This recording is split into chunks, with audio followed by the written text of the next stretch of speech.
What is up, guys? In today's video, I'm going to be reviewing the new for 2025 coaster at Six Flags Great Adventure, the Flash Vertical Velocity, the first ever Vekoma Super Boomerang in the US. I've ridden Flash not the most amount of times, but I've ridden enough to have a pretty good perspective on how the ride is, especially since I've ridden it in the back row and the front row. But in this video, there's going to be different categories for this review, such as back row or front row, how the ride is, the theming, stuff like that. But before we get into that first category, let's quickly go over a few stats for Flash. So Flash has a top height of 172 feet, a max speed of 59 miles per hour, and Flash was manufactured by Vekoma. So this first category is going to be the first thing you see on your way to riding Flash, and that is the queue. So this category would be theming. Flash does have pretty good theming, and since it's early and it's opening, the Great Adventure is probably going to add some more theming to the ride. But the queue itself is honestly pretty good, especially the indoor queue. Now, I don't have any footage of the indoor queue because you're not allowed into the indoor queue with the phone because there's the free lockers right before the indoor queue, so you're actually not allowed with the phone in the indoor queue. So I don't have any footage yet, but as you guys can see now, just showing you some off-ride footage of Flash. But the queue itself is very, very nice. You have some information about Flash. The borders on the wall are kind of like what you see at Superman at the same park, kind of just giving you information about Flash and kind of all the different characters. So that's a very nice theming piece. I also really like how they kind of gave tribute to Cyborg, but they kind of used it for Flash theming. They used Cyborg's plot for some more Flash theming that you can see when you're in the queue. They're also playing a pretty cool soundtrack while you're in line for Flash. It's kind of telling you the storyline of Flash. Now, if you're listening, you'll definitely be able to understand what they're trying to say. It's something to do about Project Vertical Velocity, and basically the other part of the storyline is that with you riding it, you're helping them kind of understand how Project Vertical Velocity works. So that's kind of basically the storyline of Flash. The theming itself is very, very good, especially since they do tell you a storyline, so it's a little bit more detailed than just saying that the ride is themed to Flash. Also, something that just adds to the theming for Flash is that Flash actually has an onboard audio, which definitely changes the ride experience. You can definitely hear it very, very well.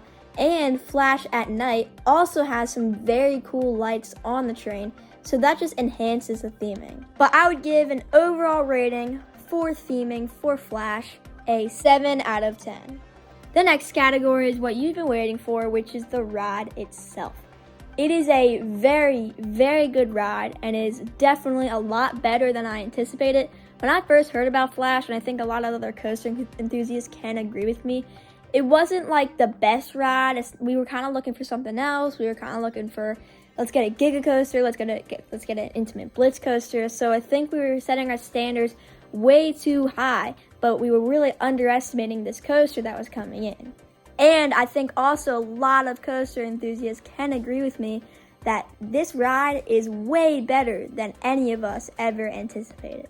Let's go through the layout of Flash. So firstly, you launch out of the station halfway up the Immelman, not all the way up, and then you launch backwards through those LSMs, you go up that spike. If you're in the back row, you get some pretty good floater, and even when you're in the front row, you get some good floater, but I would definitely say on the spike, you get some better floater while in the back row.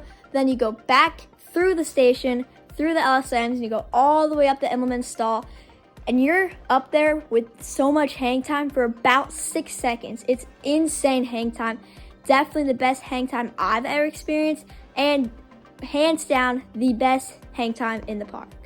After that insane hang time, you go through some more LSMs, and then you go into the double up. Now, this is some great air time that you get on the double up.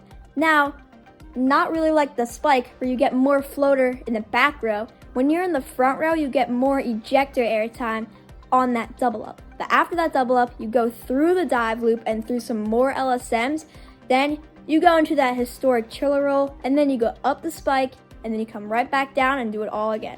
Through the chiller roll, through the LSMs, up the dive loop. Now, if you're in the back row, you get some crazy forces through those LSMs backwards into the dive loop. It's insane. Then after that, you go through the double down backwards, and then you go through some more LSMs, and you go backwards in that stall, still insane hang time. And then you go back into the station, you go up the spike a little bit, and then you slow down into the brakes. Flash itself is an incredible ride. Definitely come and ride it. And since it's a new gen of Vekoma, it is butter smooth.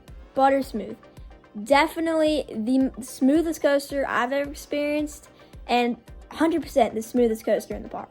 Overall, I would give Flash Vertical Velocity for the ride itself a 9.5 out of 10.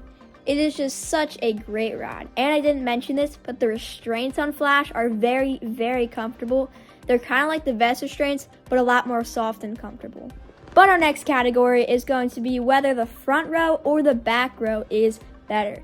So we're going to quickly go throughout the layout, just like we did in the last category, but kind of just the special elements and see whether the back row or the front row is better on those certain elements. First up, you got that backwards spike. So this spike is great in all rows, but I personally think that the back row is the best spot for this element. Mostly because, one, you get higher up on the spike, and two, you get better floater airtime. Don't get me wrong, you still get some good floater airtime in the front row, but in my opinion, I think the back row is better for this element. Next up, you got that insane stall that just has so much hang time. So with this element, no matter where you sit, you're gonna get some insane hang time, but it really just depends on whether you want to be the first one to get into that element, I guess, because technically if you're in the front row, you turn into that stall first, but if you're in the back row, you do it last, I guess.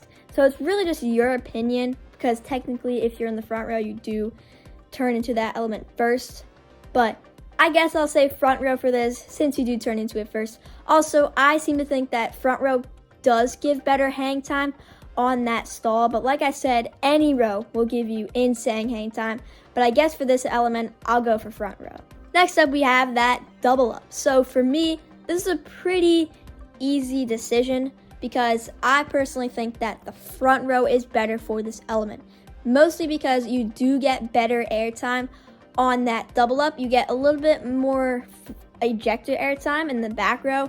You do get ejector airtime, but it's more flow ejector, a mix of floater and ejector airtime. So I'm gonna have to pick front row for the double up. Next up, we have the chiller roll into that spike. Now, I'm probably gonna pick, for this element, I'm probably gonna pick the front row as well, just because when you go into that chiller roll and when you come back, you get better whip coming backwards into that chiller roll. And for me, it's a little bit better than the back row, but for the next element, it's completely different.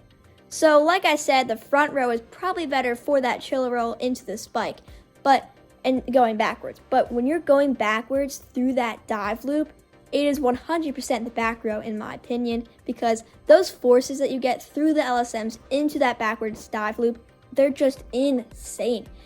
First time I rode in the back row, I was like, oh my gosh, that is insane. So for me, for the backwards LSMs into the dive loop and the double down, I would say I would pick the back row because the forces you get are just incredible. And then the last element, which is pretty much just the same as we did with the stall going forwards, really doesn't matter where you sit, but I guess I'll take back row because technically you go into it first since you're going backwards. But overall, it's a pretty equal score whether front row or back row is better for this ride. It's really just up to you. But I guess if I had to pick one, I guess I would say back row for now at the time of this recording, but my opinion may change in the future.